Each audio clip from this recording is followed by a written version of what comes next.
నిజంగా ఇక్కడ కళ్యాణ్ అయితే చిన్న పిల్లగాడనే అనిపించుకుండు. ఇక్కడ ఏం అడిగిరు నాగార్జున సారు? అగ్రెషన్ గురించి, వాడకూడని పీక్ వర్డ్స్ గురించి షెల్ వి టాక్ అని చెప్పేసి నాగార్జున సార్ అంటే, అక్కడ కళ్యాణ్ ఏమంటాడు, సార్ ఆ యాంగర్లో నాకు ఏం అర్థం కాలేదు సార్, అక్కడ ఎవరు ఏం చేస్తున్నారో అని చెప్పేసి అంటాడు. అక్కడ ఎవరు ఏం చేస్తున్నారో కూడా అర్థం కాలేదంటావు కళ్యాణ్కి. ఇంకా అసలు అక్కడ అన్నయ్య అన్నీ అన్నాడు, బ్లూ టీం గురించి ఆడాను నేను, ఎవరి గురించి ఆడలేదు అన్నాడు. అక్కడ ఇక అన్నీ తిట్టుకున్నారు, అయిపోయింది. ఇంకా నాగార్జున సార్ అడగగానే, సార్ నాకు అక్కడ ఎవరేం చేస్తున్నారో అర్థం కాలేదు అనేసరికి నాకైతే మెంటల్ ఎక్కింది. అదేంది కళ్యాణ్ అంత మాట్లాడి అంత చేసి అన్నీ గుర్తుంటాయి, ఇక్కడ నాగార్జున సార్ అడగగానే నాకు గుర్తులేదు సార్ అని సింపుల్ కట్టుగా చెప్పేసిండు. అయితే అక్కడ నాగార్జున సార్ ఏమంటారంటే, యాంగర్ ఈజ్ డేంజర్ కళ్యాణ్ అని చెప్పేసి అంటాడు. అక్కడ యాంగర్ చాలా అంటే చాలా గొడవ అయ్యింది.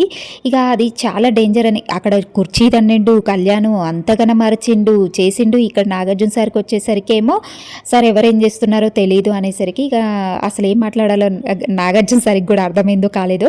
ఇక అక్కడ ఇక టాస్క్ గురించి, హంగ్రీ మానిటర్ టాస్క్ గురించి కదా వీళ్ళకి గొడవైంది నామినేషన్స్లో.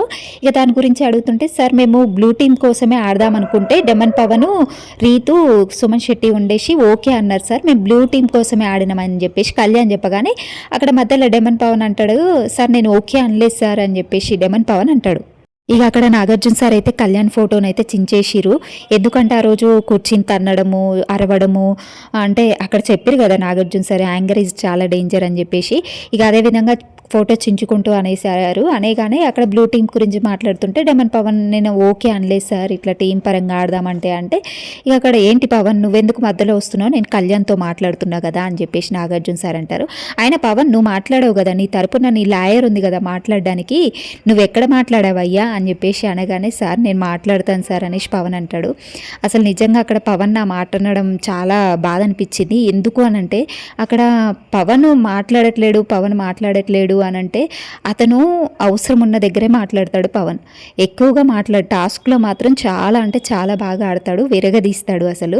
కానీ అక్కడ కొంచెం పవన్ని టార్గెట్ చేసినట్టుగా నాకు అనిపించింది. అసలు ఫస్ట్ నుంచి అయినా పవన్ని టార్గెట్ చేస్తూనే వస్తున్నారు, ఎప్పుడు ముందైతే ఉంచలేదు పవన్ని, ఎందుకో అర్థం కావట్లేదు. ఇక్కడ కూడా నువ్వు మాట్లాడవు పవన్, నీ తరపున నీ లాయర్ మాట్లాడుతుంది అని చెప్పేసి అక్కడ రీతుని అంటాడు. ఇంకా నాకైతే అక్కడ అస్సలు నచ్చలేదు నాగార్జున సార్ అలా అనడము. ఇక కళ్యాణ్ ఎంత చేసినా కళ్యాణ్ అయితే పైకి లేపుతున్నారు, కానీ డెమన్ పవన్ ఎంత టఫ్ ఫైట్ ఇచ్చినా, టాస్క్లో ఎంత బాగా ఆడినా కానీ డెమన్ పవన్ని మాత్రం కిందికే తొక్కేస్తున్నారేమో అనేసి నాకు అనిపిస్తుంది. మీ ఒపీనియన్ ఏందో ఒక్కసారి కామెంట్ చేయండి. ఇక్కడ పవన్, సార్ నేను మాట్లాడతాను సార్ అన్నా కానీ, లేదు నువ్వెప్పుడు మాట్లాడావయ్యా, నీ తరపున నీ లాయర్ మాట్లాడుతుంది అని చెప్పేసి అనగానే నాకైతే అస్సలు నచ్చలేదు. నిజంగా పవన్ని ఏమన్నా ఇట్నే టార్గెట్ చేస్తున్నారా బిగ్ బాస్ టీము, టాప్ 5లో లేకుండా చెయ్యాలని చెప్పేసి చేస్తున్నారా అర్థం కావట్లేదు. కళ్యాణ్ని మాత్రం లేపేస్తున్నారు.